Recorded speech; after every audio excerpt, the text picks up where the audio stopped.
আসসালামু আলাইকুম। কেমন আছেন বন্ধুরা? আশা করি ভালোই আছেন। সি প্রোগ্রামিং এর অষ্টম পর্বে সকলকে স্বাগতম। তো আজকে আমি ভেরিয়েবলের স্কোপ নিয়ে আলোচনা করব। অর্থাৎ স্কোপ কি? স্কোপ হলো একটি নির্দিষ্ট স্থান বা কার্যকারিতা কতটুকুর ভিতরে কাজ করবে, কতটুকু অংশের ভিতরে কাজ করবে। স্কোপ কার্যক্ষেত্র অর্থাৎ কোন কোন জায়গায় কাজ করবে, এক্ষেত্রে স্কোপ সাধারণভাবে আমরা বুঝি। তো ভেরিয়েবল স্কোপের উপর ভিত্তি করে ভাগে ভাগ করা যায়। একটা হলো লোকাল ভেরিয়েবল আর একটা হলো গ্লোবাল ভেরিয়েবল। লোকাল ভেরিয়েবল হলো যে সকল ভেরিয়েবলের কার্যকারিতা কোনো নির্দিষ্ট ফাংশন, অর্থাৎ যে ফাংশনে আমরা ব্যবহার করব সেই ফাংশনই অ্যাক্সেস করতে পারবো। অন্য কোনো ফাংশনের ওই ভেরিয়েবলটা প্রয়োজন হলে সেক্ষেত্রে আমরা ব্যবহার করতে পারবো না। মানে নির্দিষ্ট ফাংশনের ভিতরে ব্যবহার করলে ওই ফাংশনই অ্যাক্সেস করতে পারবে।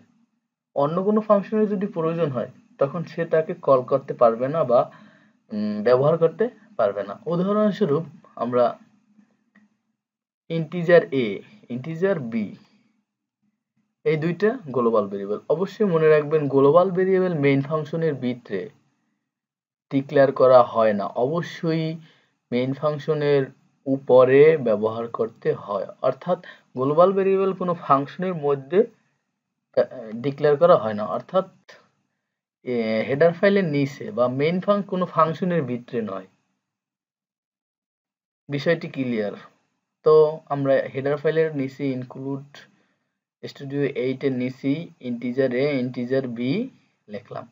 এটা গুলো মেইন ফাংশনের ভিতরে না। দেখেন ইন্টিজার অ্যাড এটাও একটা ফাংশন, আর ইন্টিজার মেইন এটাও একটা ফাংশন। ফাংশনের সিম্বলই হলো ব্যাপার। আপনার সব ক্ষেত্রে মনে রাখবেন যে কোনো প্রোগ্রামিং এ ফাংশনের চিহ্ন হইলে এই যে ফার্স্ট ব্র্যাকেট, দুই সেটে দুইটা ফার্স্ট ব্র্যাকেট, এই হলে মানে ফাংশনের সিম্বল। এরকম কোনো কিছু সামনে দেখলেই আমরা বুঝতে পারবো এটা একটি ফাংশন।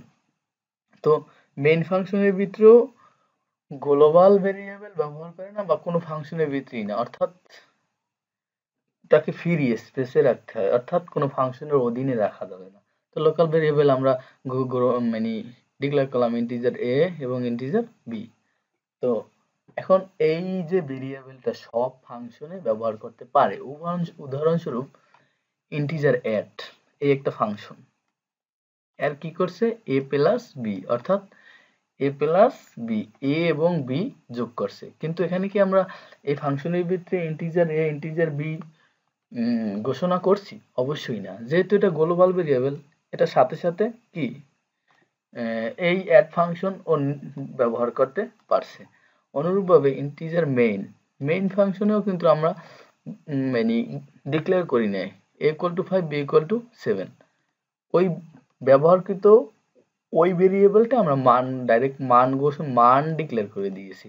কিন্তু ইন্টিজার অ্যান্সার এই ভেরিয়েবল কি আমরা এই অ্যাড ফাংশনে কল করতে পারবো বা ব্যবহার করতে পারবো? অবশ্যই না, যেহেতু এটা একটা ফাংশনের ভিতরে, অর্থাৎ এর কার্যকারিতা এই ফাংশনের মধ্যেই থাকবে। অর্থাৎ কোনো ফাংশনের মধ্যে যে ভেরিয়েবল ডিক্লেয়ার করা হয় তাকেই বলা হয় লোকাল ভেরিয়েবল। এই লোকাল ভেরিয়েবলের কার্যকারিতা শুধু ওই ফাংশনের ভিতরেই সীমাবদ্ধ। তো বিষয়টি ক্লিয়ার আমি যতটুকু মনে করি। তো এই লোকাল ভেরিয়েবলের মাধ্যমে আমরা অ্যান্সার ইকুয়াল টু অ্যাড কোন ফাংশন? এই অ্যাড ফাংশন। এই অ্যাড ফাংশনের মাধ্যমে আমরা যে মান দুটো নিয়েছি এই দুটো মান অ্যাড ফাংশনে কল করে কি করলাম? যোগ করলাম। যোগ করে আবার রিটার্ন করছে কারে? অ্যান্সার ইকুয়াল টু অ্যাড, অর্থাৎ এই মানটা এখন আবার আমরা অ্যান্সারের ভিতরেই পাবো। তো আশা করি বিষয়টা ক্লিয়ার।